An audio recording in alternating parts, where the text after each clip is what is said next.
Ya, assalamualaikum warahmatullahi wabarakatuh. Apa kabar anak-anakku yang hebat-hebat? Ketemu lagi dengan Pak Bagus ya di channel Bapak Bagus Format. Nah, kali ini kita masih membahas materi yang masih sama, yaitu tentang limit fungsi trigonometri. Di mana di pembahasan kita kali ini kita akan mengaplikasikan rumus penjumlahan sinus atau kosinus dalam penyelesaian limit fungsi trigonometri. Oke, sebelum lebih lanjut ya Bapak punya quotes untuk hari ini. Quotesnya yang bisa dibaca yaitu hidup itu ibarat menyelesaikan permasalahan matematika ya. Jadi di sesulit apapun sebuah masalah itu pasti ada penyelesaiannya. Jadi jangan malas-malas untuk belajar matematika, selalu belajar matematika ya, karena kalian akan dibentuk mindsetnya untuk dapat menyelesaikan masalah seberat apapun gitu. Nah, untuk kali ini Bapak akan memberikan rahasia atau tips-tips tentang penyelesaian limit fungsi trigonometri. Nah, semua kan sudah mengenal ya beberapa bentuk penyelesaian dalam limit fungsi trigonometri. Nah, untuk kali ini kita lihat dulu tujuan pembelajaran ini, yaitu kalian itu diharapkan untuk dapat menyelesaikan berbagai masalah limit fungsi trigonometri dalam berbagai bentuk. Nah, mungkin ini adalah bentuk yang terakhir ya dari pembahasan limit fungsi trigonometri kita, yaitu tentang bentuk pengurangan sinus atau kosinus. Oke ya, masih ingat kan ya tentang bentuk pengurangan sinus dan kosinus di kelas 11 seperti apa? Oke, kalau kalian sedikit-sedikit ingat tentang rumus penjumlahan pengurangan sinus atau kosinus, maka di sini Bapak tampilkan ulang animasi ya, tentang rumus penjumlahan yang kita bawa ke dalam bentuk perkalian sinus kosinus. Oke,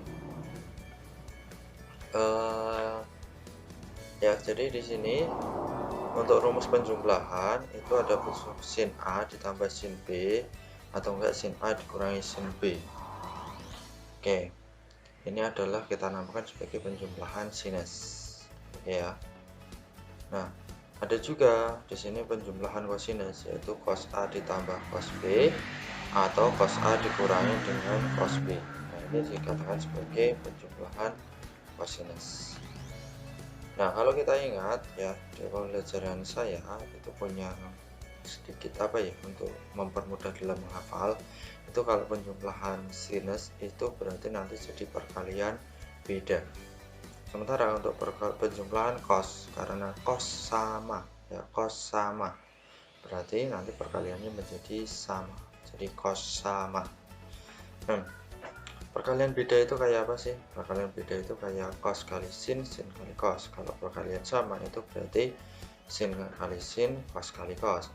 Berarti ini ya, untuk sin itu sin tambah sin min sin. Nah, itu nanti jadinya sin kali cos atau enggak cos kali sin. Sementara untuk cos A plus B cos B atau cos A min cos B itu perkaliannya sama, cos sama. Berarti bisa sin kali sin atau enggak bisa cos kali cos ya, tergantung ketentuannya. Oke, yang penting di sini ya kita lihat dulu sudutnya ya. Di sini ada sudut A, sudut B ya. Dan kalian perhatikan pula di sini itu tidak ada penjumlahan atau pengurangan campuran. Yang ada hanyalah penjumlahan yang sama ya, tetapi perkaliannya bisa jadi beda, bisa jadi sama. Ya, tadi clue pertama sudah saya berikan, yaitu kalau sin beda cos sama. Tapi trigonometri pasti memiliki sudut. Nah, maka sudut yang ada di ruas kanan ini itu akan menyesuaikan sudut yang ada di sebelah kiri ya. Jadi untuk perkaliannya sudutnya itu adalah ditambah A ditambah B semua sampai bawah ya, dikalikan dengan setengah. Sementara untuk trigonometri satunya itu adalah dikurangi ya. Jadi langkah kedua atau langkah pertama itu adalah menjumlahkan sudutnya dibagi dengan 2, kemudian sebelah kanan ini lagi dikurangi semuanya ya, dikalikan setengah itu ya. tinggal kita pasangkan di sini ya, pasangkan di sini trigonometrinya apa. Yang masih ingat ya, jadi kalau sin itu berarti perkaliannya beda. Berarti kalau sin ditambah dengan sin, maka perkaliannya adalah sin kali cos.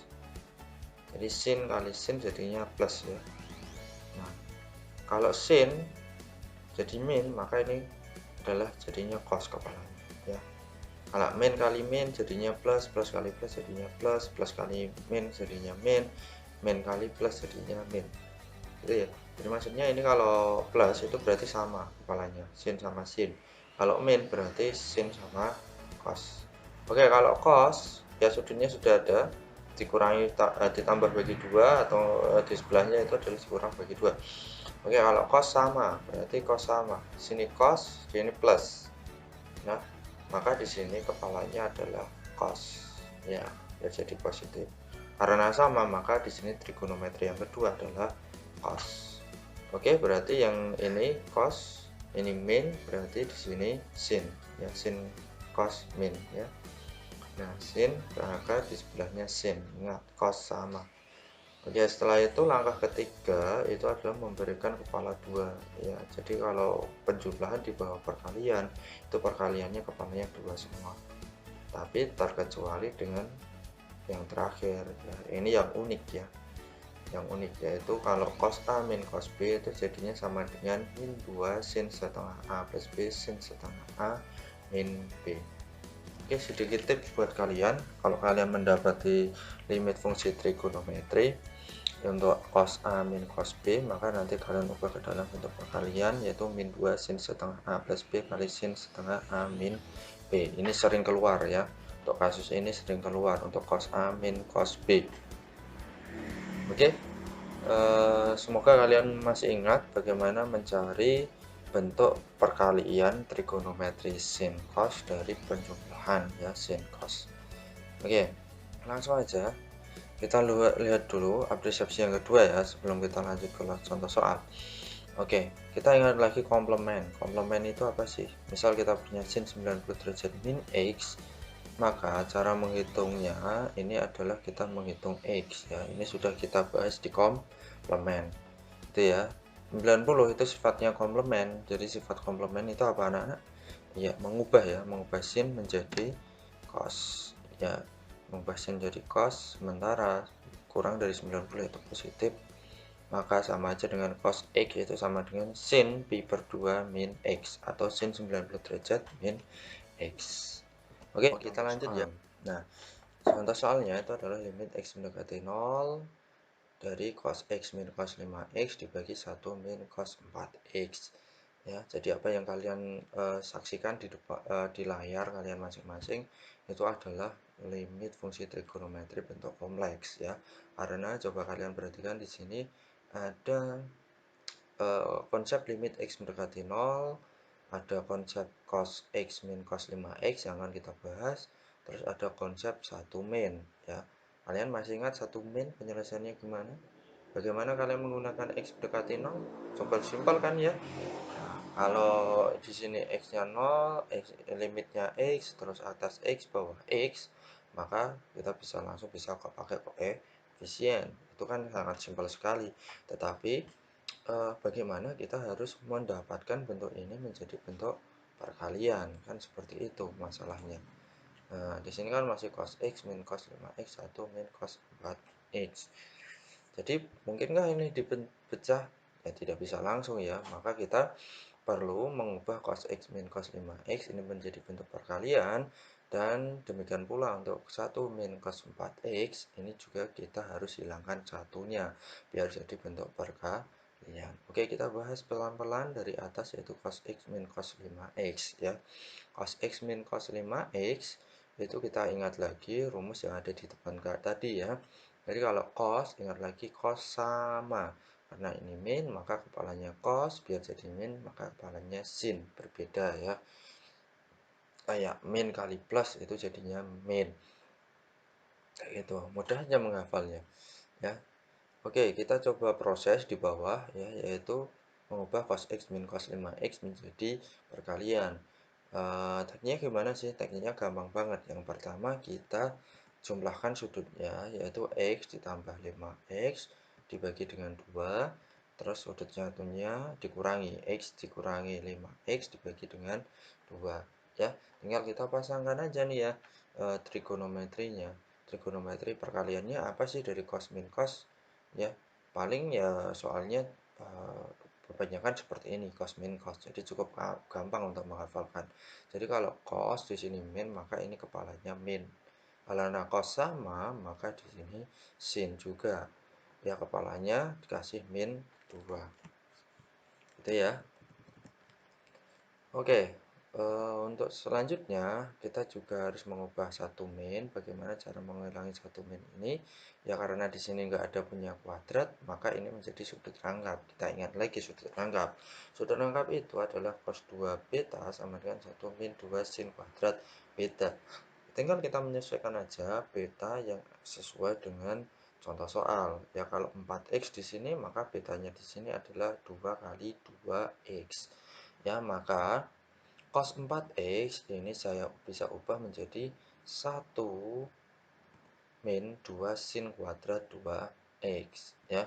Tinggal kita bisa sederhanakan di sini min 2 sin 3x kali sin min 2x dibagi dengan 1 min 1 habis min kali min itu plus ya. Tinggal 2 sin kuadrat 2x. Oke. Untuk min 2 ini sebenarnya nggak perlu kita keluarkan, nggak apa-apa karena nanti kita sudah punya bentuk perkalian ya untuk limit x mendekati 0. Jadi ini sudah x, ini x, ini x, ini x juga ini x. Tapi nggak apa-apa lah ya, ini minnya kita tarik ke depan sini ya, kita tarik ke depan sehingga min kali min jadinya plus, jadi nggak terlalu repot dengan min lagi. Oke, selanjutnya ini limit x mendekati 0 itu 2 sin 3x kali sin 2x ya. Oke, di bawah 2 sin kuadrat 2x. Jadi di sini sudah variabelnya x semua dan dalam bentuk perkalian sehingga bisa kita pecah menjadi 2 sin 3x per 2 sin 2x dikali sin 2x per sin 2x ya. Karena ini limitnya juga sudah x ya variabelnya, maka ini tinggal kita pakai koefisiennya saja. Masih ingat kan ya? Ini 2 per 2, ini 3 per 2, dan ini 2 per 2. Sehingga kita bisa selesaikan untuk kasus limit x mendekati 0 dari cos x min cos 5x per 1 min cos 4x itu adalah 3 per 2. Oke. Ya, jadi seperti itu contoh soalnya untuk yang pertama. Oke, kita lanjut contoh soal yang kedua ya. Oke, lanjutnya di sini ada limit saat x mendekati pi. Jadi faktornya adalah x mendekati pi. Di sini juga ada x mendekati pi penyebutnya. Maka tinggal pertanyaannya adalah gimana nih ya kita mengubah 1 plus cos x ini. Oke, silahkan simak ya. Untuk mengubah 1 plus cos x ya kita bawa ke sin 90 derajat. Itu untuk satu ya. Satu itu adalah sin 90 derajat plus cos x. Nah, untuk selanjutnya kita ingat lagi nih ya, cos x itu sama ada dengan sin pi per 2 min x. Jadi kalau ini plus, maka kita bawa ke sin plus sin. Oke, kalau min itu cos min cos ya. Nah, karena di sini cos x kita bawa ke sin, maka cos x itu adalah sin 90 derajat min x. Oke, jadi sin 90 derajat plus sin 90 derajat min x. Ya. Nah, jadi kita pakai rumus sin A plus sin B sama dengan sin setengah A plus B dikali cos setengah A min B. Jadi ingat, kalau cos sama berarti sin beda perkaliannya ya. Nah, ini kepalanya 2 ya. Nah, selanjutnya kita bisa ubah ke dalam bentuk yang belum bilang ya, itu adalah sama seperti tadi prinsipnya, yaitu kita jumlahkan dulu sudutnya. 90 tambah 90 min x. Ya, jadi ini sudah ketahuan ya, 90 tambah 90 itu adalah pi. Pi min x. Ya, jadi ini x min pi, ini x min pi, ini pi min x. Jadi itu tujuan kita ya. Nah, sementara yang belakang itu dikurangi 90 dikurangi 90 min x. Ya, selanjutnya dibagi dengan 2 semuanya. Jangan lupa Ini karena sin, maka beda nanti. Kalau sin plus, maka ini harusnya sin.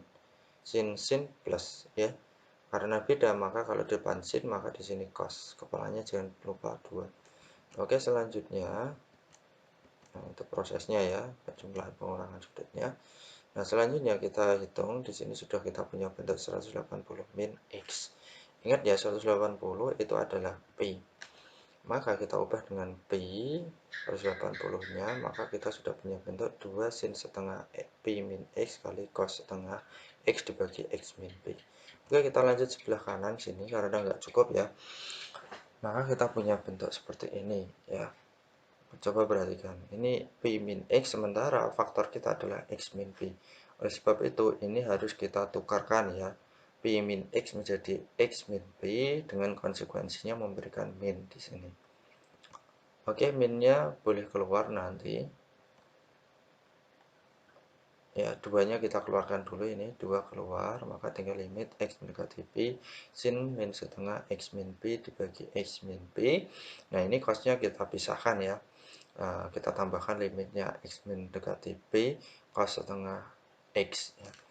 Nah, karena ini, coba perhatikan bentuk yang sebelah kiri ya. Sebelah kiri, bentuk 1, bentuk 2. Oke, untuk bentuk sebelah kiri atau bentuk yang satu, ini coba perhatikan. Ini faktor limitnya X min Pi, penyebutnya X min Pi, trigonometrinya X min Pi. Ya, maka kita tinggal pakai, ya betul, koefisiennya saja, yaitu min setengah. Berarti 2 kali min setengah dikalikan limit X mendekati Pi, cos setengah X. Ini sisanya. Nah, untuk selanjutnya, karena faktor penyebab 0 sudah hilang, maka tinggal kita substitusikan Pi-nya. Ya, Pi masuk sini berarti 180 dibagi 2, 90 derajat.